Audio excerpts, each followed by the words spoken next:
It's a joy to be here this morning, and I want to thank all the organizers for giving me this amazing privilege to finally come to Jaipur. It took me, after traveling to 257 countries, to come and step here for the first time in my life. And it's a short visit, but I hope to come back with my wife.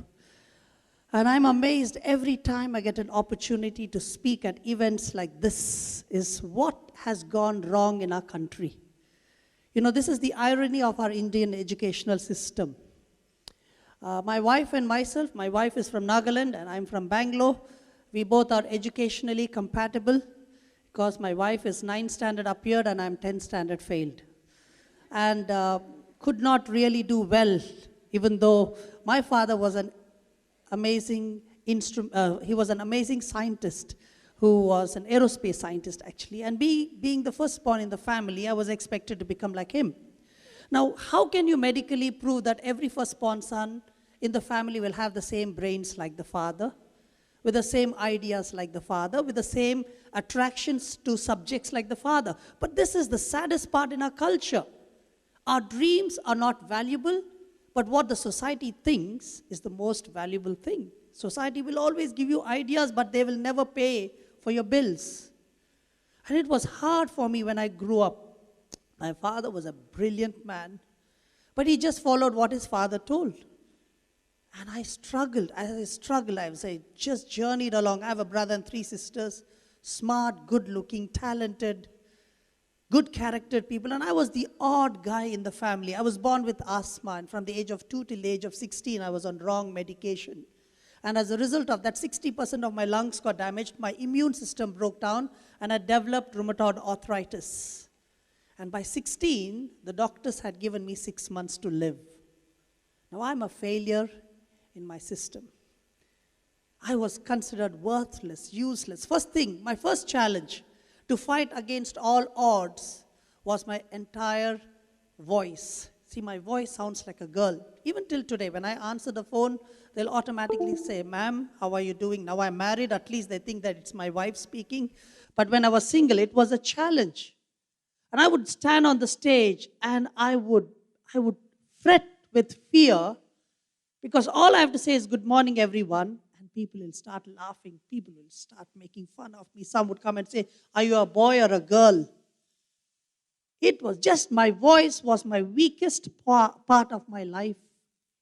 And I struggled. And today, my voice has been my strongest weapon in a positive way to make an impact. I want to tell you, friends, regardless of who you are and how you have been created, if you can accept the way you are, that's the first step to fight against all odds. Don't have to become like someone else or something else in order to achieve something. But I struggled. And here I was put in this school, Kendra Vidyalaya, NAL, brilliant school. It was a Hindi medium school. And it was hard for me. My Hindi teacher and myself, we never got along well. And as a result, even the subject got affected. I hated the subject. I struggled. Everything was in Hindi. History was in Hindi. Geography was in Hindi. Civics was in Hindi. Thankfully, English was in English. Everything else was in Hindi. And I struggled every year. I was just pushed. The only reason I moved to the next class is because the teachers did not like to look at my face. Finally, in my 10th standard, they threw me out of school. They said, "We have never had a single failure in the school, and you are going to be the first ever failure." So they called my parents and diplomatically kicked me out of the school. Even till today, I'm a high school dropout, and I have no plans of finishing my high school in the future too. But I tell the world today that, the reason I failed in my 10th standard is because the Indian educational system was not up to my standard. And they threw me out of school. Friends, I want to tell you, every failure is not a failure because of your potential. It can be because of the system. And I struggled. All over, I had to start again. But at 16 was the lowest point of my life when doctors gave me 6 months to live. Now I'm thrown out of school. My father looks at me and he says, "Benny, you are good for nothing. I go to school, you're good for nothing. Everywhere I go, people say that you are useless." And you see, these words become reality in your life if you start believing. That's what happened.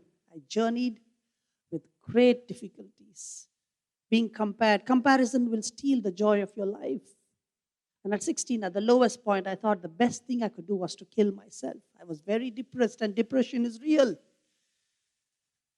And so I thought the best gift I can give to my parents is my dead body. So I decided to kill myself. And at the lowest point of my life is when I went to a church youth camp, which my parents told me to go. And I was completely against religion. For me, it was just a concept that was put forth. The only reason I went to church is because my father said, if you don't go to church, you'll not get your lunch. So food was the only reason why I even thought of spirituality. But here, I was completely an atheist. At the lowest point of my life, at 16, I heard the audible voice of Jesus Christ. He said, Benny, even though you are called useless, I want you. I can transform your life and make you a new person. But I said, why? Why do you need me? I'm going to die in 6 months medically. I have no education. I have no talents. I went for music lessons. And on the first day, the guitar teacher said, Benny, don't come back again. You have no qualities of music. Today, at least with my long hair, I have the look of a musician. But those days, I had nothing. So with that point, that voice was the start for me to move forward. And I said, okay, God, if you think that you can transform my broken life, and if you think that you can give me a fresh new start, I will postpone my idea of committing suicide. So that was the start of my journey. And I quit the idea of committing suicide. Started to pursue what I would love to do. At the age of 19, I picked up an old broken guitar. When you have to fight against all odds, you also have to fight against this whole idea that you need money to make a difference. I did not have much money. So what I did, I picked up an old broken guitar. When musicians broke strings, I collected the broken strings, tied them together, and put them on the guitar. So like that, I waited till I found 6 broken strings. And I started to practice every day 7 hours. Every day 7 hours. I still had arthritis in my fingers. There were times when my fingers used to bleed. But I would not give up. You see, friends, when you are passionate about something, and when you find your purpose, when your purpose and your passion, they meet together, even when it bleeds, you will not quit. But when it is not your passion, you will find the silliest of silliest excuses to give up. And here, I started with nothing. With broken fingers, with broken guitar, with broken strings, tied them together, started to practice 7 hours every day. In 2 months, I became the best musician of the place where I was at. That's the start of my journey. In 2004, I got invited to play at the Olympic Games in Greece. It was a magnificent opportunity. But I wanted to share my story, story of shame, my story of failure, pain. But they said, Benny, you're a musician. We just want you to play music and nothing else. But I cannot just stop with music. I want to be an inspiration rather than an entertainment. Because entertainment will make you feel good for a small amount of time. But inspiration will make you stronger to go and fight against all odds in your life. And that's what happened. In 2004, I prayed and I asked God, help me to design a guitar the world has never seen. Why? So that this guitar will attract athletes and attract audiences to come and look at the guitar and ask me questions. And in turn, I could share my journey and my story back to them, telling that no matter what you have gone through and no matter what you're going through, if you can find your purpose and your passion and work towards that, you will be able to achieve your goals. So that's how this guitar came into existence. Until today, it's the only guitar in the world with drums inside. Now, the doctorate that I was given was not because I studied. As I said, I'm a high school dropout. I still don't have a 10th standard education. But the reason I was given in New York for designing this guitar.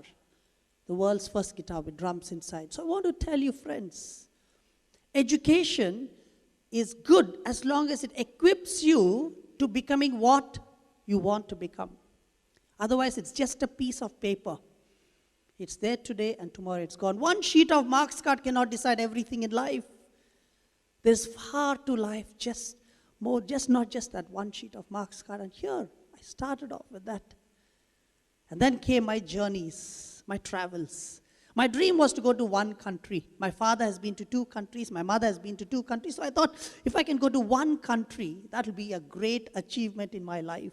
Stayed very close to the airport since my father was an aerospace scientist. All I dreamt was, God, if I can sit in this aeroplane and take off. I was not even concerned about landing. I just wanted to take off. But I remember in 2002, as I prayed and I asked God, saying, God, what is your dream for my life? Since your word says that you have plans for me, not to harm me, but to prosper me, since your ways are higher than my ways, what is your dream? And that's when I remember hearing the voice of the Almighty God, saying, Benny, I have a plan for you. I want you to travel to every country by 2010. I said, how is that possible? Look at my finances. 1,000 rupees a month is what I have. Secondly, I have an Indian passport which needs visas to so many countries. By then I already had 2 rejected stamps, one from the US and one from UK.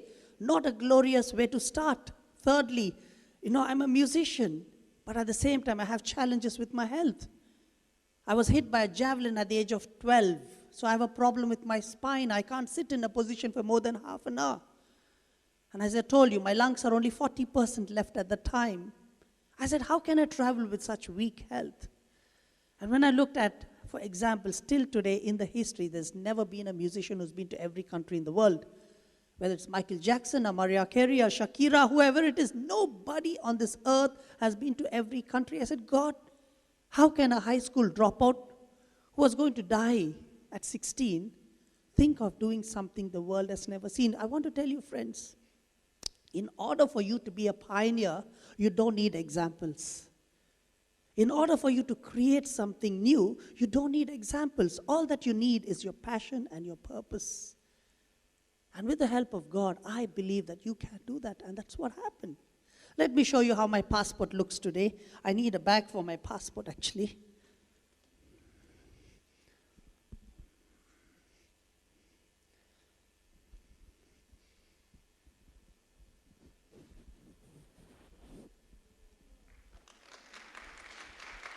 So this is my one cool Indian passport. There are 15 books inside. My favorite part of carrying this passport is at the immigration desk. When you put your passport across the counter, you must see the facial expression of the officers. Generally, they don't smile. When you put something like this, they're confused. Imagine the combination of smiling, not smiling, and then being confused. Some of the smart ones would say, sir, don't come as a family, come one person at a time. When I tell them that I am this one person, they are shocked. They said, where did you get the money to travel? That's the first question. But why do we think that money is the ultimate decider for our dreams to come true? Why do we run after money to define our career rather than the joy and the happiness that is there in our lives? Why can't we allow talents and passion to define our career? Rather, we always allow money to be the defining factor. And at the end of the day, there is no joy in your life. And I'll tell you, I made a commitment with God. I said, God, you be my provider. I will never ask for money, will never borrow money, will never take a loan from the bank or trust the credit card. Till today, I've not had a salary for 20 years. Never been in debt, never asked for money, never have I taken a loan. And I've been to every single country on this earth. You can show the world map on the screen, please. Yeah, so that is my world map, how I traveled to about 257 countries. And the challenge starts, the challenge does not start in the middle. It can also start at the very beginning. My first challenge to fight against all odds was to carry my passport with pride, dignity, and honesty. With pride, dignity, and honesty. When you are an underdog, it's difficult. In 2002, I stepped into my first country, Moscow, Russia, 19th of February 2002, to do my first ever concert. People are waiting outside to do my first ever concert. They looked at my passport, a brand new traveler, a young boy. They asked me for a bribe of $50, about 2,000 rupees. But you see, I'm an Indian and I'm a Christian. I don't give bribe. because it's against my ethical, moral, and religious belief system. So I refused to pay the 2,000 rupees. And as a result, they detained me in the airport for 30 hours. For 30 hours, I was treated like a criminal, humiliated. I was really struggling what to do. Do I just pay the 2,000 rupees, go forward? Or do I stick to my values? Because your character is more important than the fruit. And here, I stood my ground. 30 hours, treated like a criminal. And after 30 hours, they deported me back to Delhi. What a glorious opening ceremony I had. With this whole aim of traveling to every country in the world, and the first country I'm deported back. I struggled. But today I want to tell you, when I look at this beautiful Indian passport, I've learned a lesson. Don't allow your starting to shape the way you finish. Don't allow your beginning to shape the way you end. But I believe that if you can find your purpose, your passion, and with the help of God, you find integrity and honesty in your life, you will be able to achieve the task clean. And today I could do this, and I've enjoyed my travels to all over the world, every single country on this planet Earth, 257. And 2010, I broke the world record and became the fastest man to travel to every country in the shortest time. 245 nations, including Antarctica, in 6 years, 6 months, and 22 days. If an ordinary person like this, a failure according to the system, could achieve something and still make my country proud, what is stopping you from pursuing your dreams, your plans? As I conclude by playing this song, the song that I played in North Korea for the 100th birth anniversary of their founder, Kim Il-sung. The song is called I Stand Amazed. Just want to tell you, friends, there is so much to life than just a sheet of marks card. There's so much to life than just money. Today, my wife and myself, we run a cafe in Bangalore called Chai 316, CHAI 316. It's a large 400-seater cafe, completely non-commercial. We serve only tea, and our goal is 80% listening and 20% talking. We sit and listen to students who come and share, pour out. Every week, we rescue one person from committing suicide just by listening to them. The longest one-sitting session I had was 8 hours when a depressed engineering student came at 11 in the morning and left at 7 in the evening. I want to tell you, the world needs your listening ear, not your ideas. They need your listening ear. If anyone is going through those challenges, I want to tell you, friends, please do not quit life. Suicide is not the answer to life. And look at me, at 16, I wanted to kill myself, having no hope. And today, look at my life filled with adventure, filled with music, filled with life. If I could have something like that, the least of all of you, I believe you have a beautiful future waiting for you. And you are created to impact our nation. And I believe that you have the power to transform our nation, not just financially, not just economically, but even in character. Let me play this song for you as I close.